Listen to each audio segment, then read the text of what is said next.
19h45, la Barre Info Soir. Messieurs, dames, bonsoir et bienvenue à cette nouvelle session d'information du mercredi 3 janvier 2024. Le comité technique chargé de réfléchir sur la réinstauration de l'examen du certificat de fin d'études du premier degré CFEPD et CEPTA FA franco-arabe a procédé ce matin à la remise des rapports aux autorités et c'est la ministre de l'Éducation, Dr Elisabeth Chérif, qui a réceptionné le dit rapport. Le compte-rendu de la cérémonie, c'est avec Ismaël Moumni et Sadou Doumi.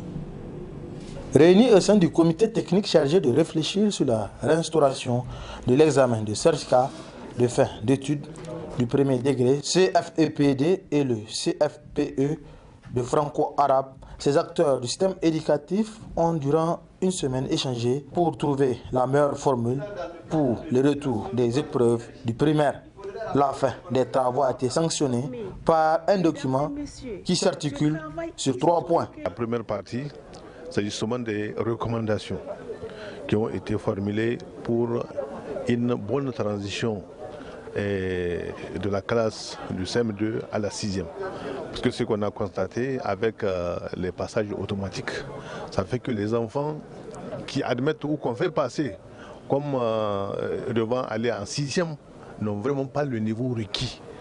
Donc ce qui fait que une fois en classe de 6e, ils sont exclus, ils sont renvoyés donc en masse. Le deuxième élément justement de notre rapport, c'est essentiellement donc une simulation qui a été faite. Au cas où on devait revenir sur le CFEPD, qu'est-ce que cela coûterait? Qui doit prendre en charge quoi? De manière à ce que ce soit soutenable justement au niveau du pays. Le troisième document que nous avons proposé, c'est des projets de texte. Parce que qui dit organisation d'un examen dit nécessairement un balisage. Donc le comité a travaillé sur un certain nombre de décrets, de projets de décrets, un certain nombre d'arrêtés justement portant organisation de cet examen. En réceptionnant le rapport, la ministre de l'Éducation nationale s'est réjouie de la qualité du travail abattu. Je prends acte des recommandations qui sont proposées dans le but de doter notre système éducatif d'un dispositif d'évaluation objective, transparente et crédible, susceptible d'impulser les apprentissages pour une transition réussie entre le CM2 et la classe de 6e. Permettez-moi aussi d'exprimer ici l'engagement de mon département ministériel à rendre publiques les conclusions de vos travaux afin de sensibiliser et de mobiliser tous les acteurs autour de cet idéal commun. Ce travail est le reflet de l'engagement des acteurs à améliorer le système éducatif nigérien au point d'en faire un modèle d'excellence dans la sous-région. Elles étaient nombreuses, les populations de Dosso et au-delà, à accueillir chaleureusement le champion de la lutte traditionnelle du Niger, édition 2023, le SAC Isaka Issa. C'était dans l'enceinte de l'arène de lutte traditionnelle qui a eu lieu cette cérémonie en présence de toutes les autorités régionales. Le reportage de Hamza Sakou.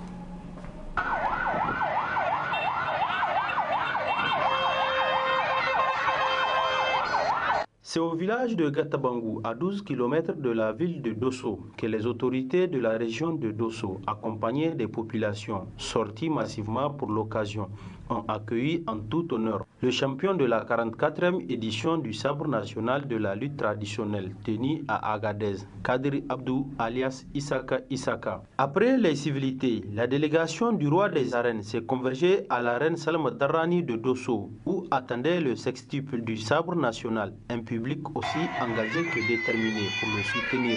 Occasion pour le chef de la délégation de revenir sur sa promesse faite à la population. J'ai eu à dire à son excellence le ministre de la jeunesse, des sports, des arts et de la culture que je lui remets officiellement le sabre national, mais à titre de prêt pour une période de 10 jours.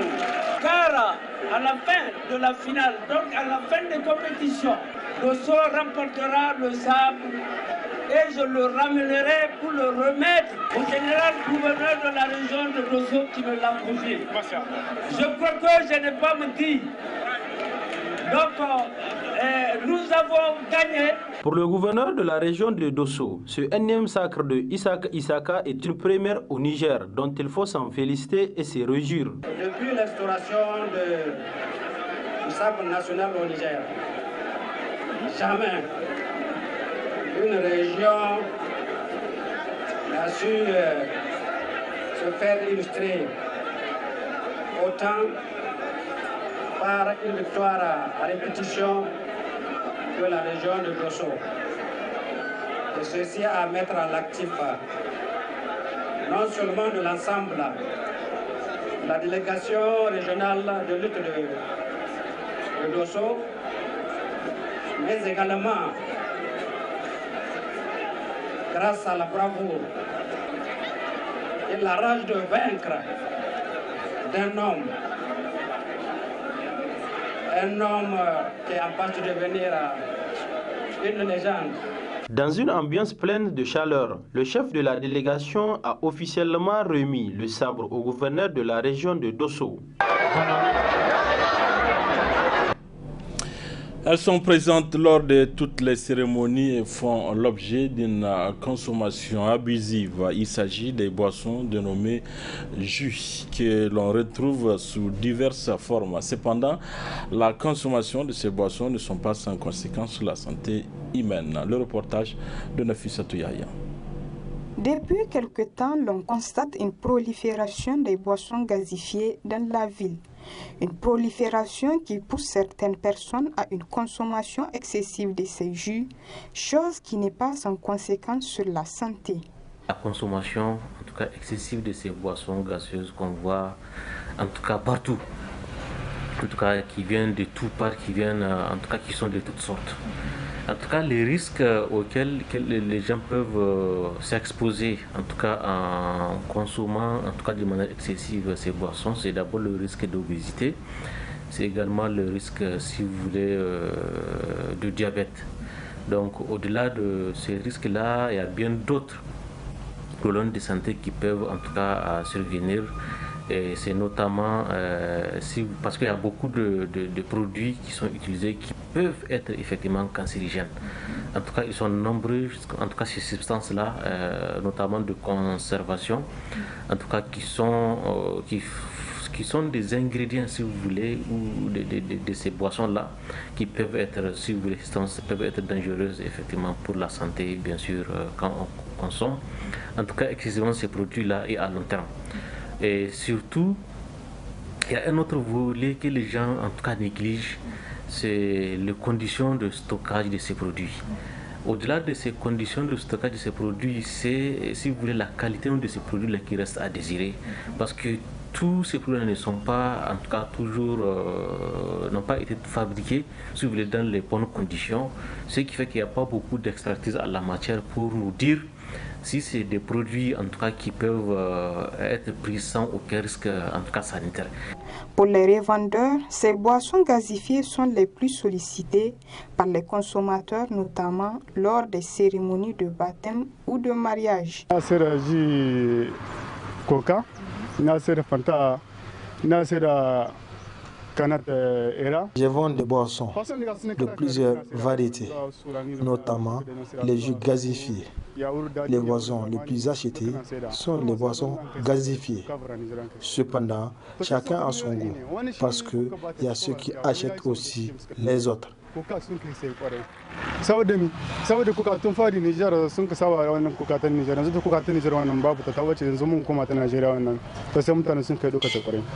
En témoigne ce consommateur qui a une préférence pour le Coca-Cola. Je prends les boissons gazifiées en canette, mais chacun a son goût. Quand je prends ces boissons gazifiées, je suis content. Pour éviter certaines complications, la modération dans la consommation de ces boissons est fortement recommandée par le médecin.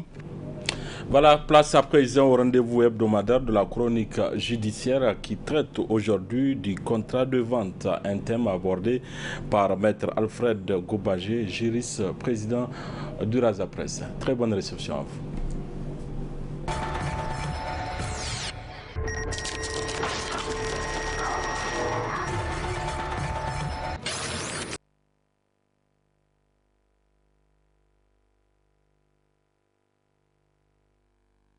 Le contrat de vente est un contrat synallagmatique. Cela veut dire tout simplement que la vente fait naître à la charge des parties des obligations réciproques. Il y a des obligations qui incombent à l'acheteur et des obligations qui incombent au vendeur. Rappelez-vous tout à l'heure, nous avons dit que l'acheteur donne le prix et le vendeur livre la chose. Donc une personne qui s'engage à livrer une chose et l'autre à l'acheter. Déjà là, nous voyons les obligations qui pèsent sur les parties. Le contrat de vente est également un contrat à titre onéreux. Onéreux veut dire qu'il n'est pas gratuit. Onéreux veut dire qu'il y a un prix à payer, il y a une contrepartie. Là, c'est également un autre caractère du contrat de vente. Le contrat de vente est également un contrat translatif. Là, la vente a pour objet de transférer la propriété d'une chose. Elle a donc un caractère translatif.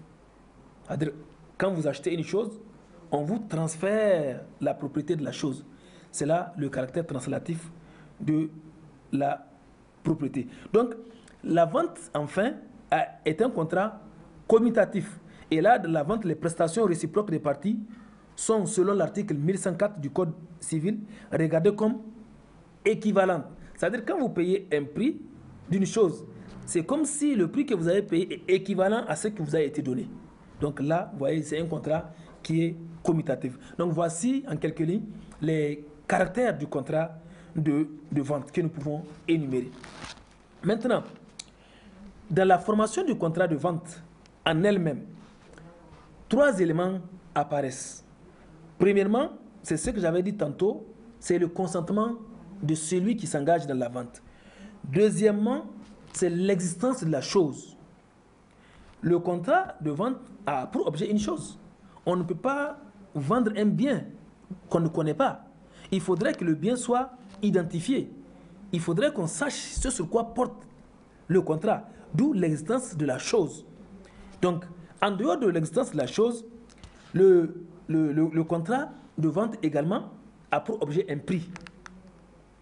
Il faudrait que dans les discussions entre les parties, qu'il y ait également un prix qui accompagne le contrat. Mais il y a beaucoup de questions également qui entourent la notion du prix. Vous allez voir, il y a des contrats dans lesquels il y a un prix fictif, un prix dérisoire ou bien un prix carrément fantaisiste. Donc là, c'est des situations qui affectent le contrat. Si, par exemple, vous ne voulez pas de prix, là, vous faites une donation. Là, on n'appelle pas ça contrat de vente, mais on appelle ça donation. Là, vous avez donné. Mais dès l'instant où vous appelez ça contrat de vente, eh bien, cette vente doit s'accompagner d'un prix qui est déterminé par les parties. Et le prix doit être réel. Le prix ne doit pas être un prix fantaisiste ou un prix dérisoire. Donc, vous ne pouvez pas non plus vendre une chose qui ne vous appartient pas. Et c'est une situation que nous voyons très fréquemment. Souvent, en matière immobilière, on voit peut-être dans la famille quelqu'un qui prend un bien, qui le vend, ou bien quelqu'un qui prend un bien mobilier qui ne lui appartient pas, qui le vend, etc. Donc, c'est une vente qui peut être nulle.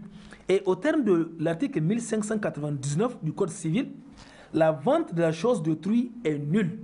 Schématiquement, si je prends un bien qui ne m'appartient pas, qui vous appartient et que je le vends, eh bien cette vente-là peut être attaquée et elle sera sanctionnée de nullité.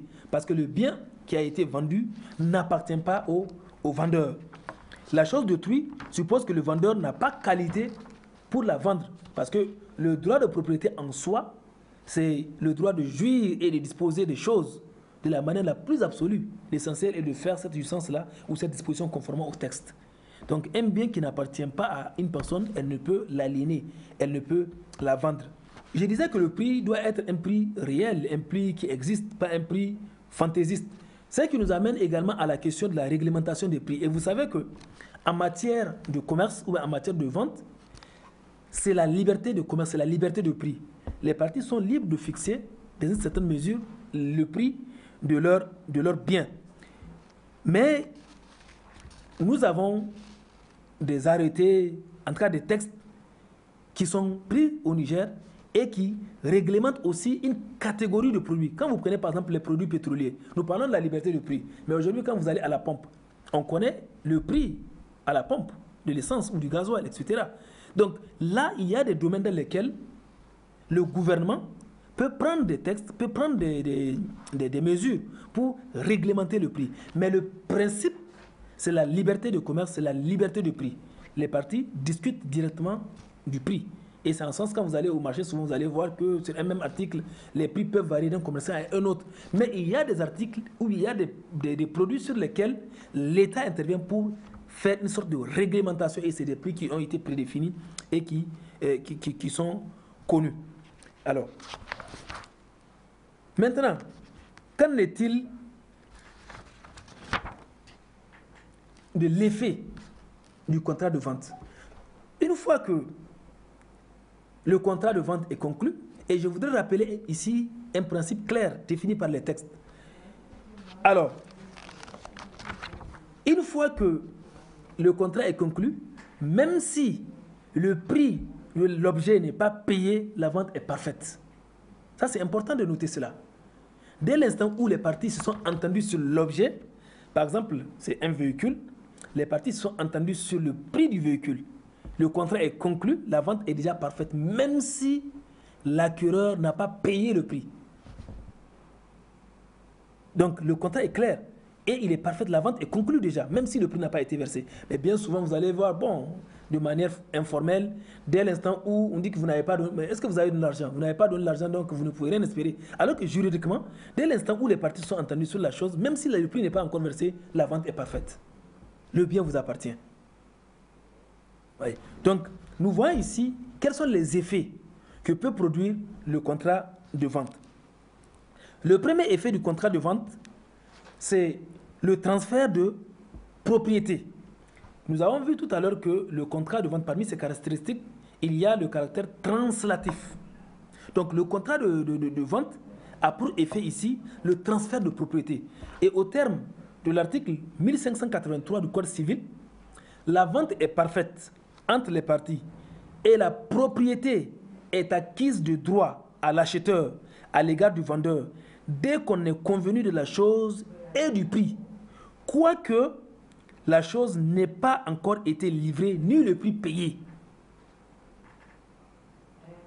Donc, schématiquement, cela veut dire que dès l'instant où les parties sont entendues sur la chose, même si elle n'a pas encore été livrée, même si le prix n'a pas encore été payé, la vente, elle est parfaite. C'est-à-dire qu'elle est conclue.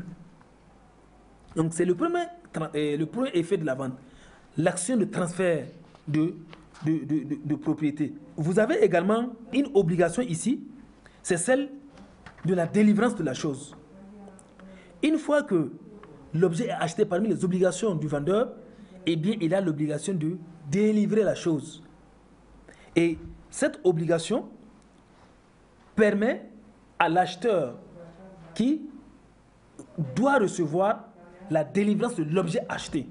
Le vendeur a l'obligation. Vous ne pouvez pas, par exemple, dans une vente, dire que bon, moi, j'ai vendu le véhicule, mais je continue de l'utiliser en attendant. Non, vous avez l'obligation de délivrer la chose qui a été l'objet du contrat. Maintenant, si le vendeur ne délivre pas la chose, qu'est-ce qu'il peut avoir comme conséquence? Là, nous avons deux situations.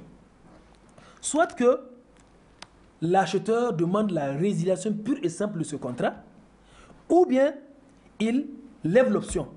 Cela veut dire que, premièrement, si vous avez acheté une chose et que l'acheteur ne livre pas la chose selon les délais convenus, vous avez la possibilité de demander au juge de résilier ce contrat ou bien d'annuler ce contrat de vente. Ou bien, si l'acheteur ne veut pas aller dans ce sens, il peut tout simplement lever l'option. C'est-à-dire qu'il peut revenir et dénoncer le contrat.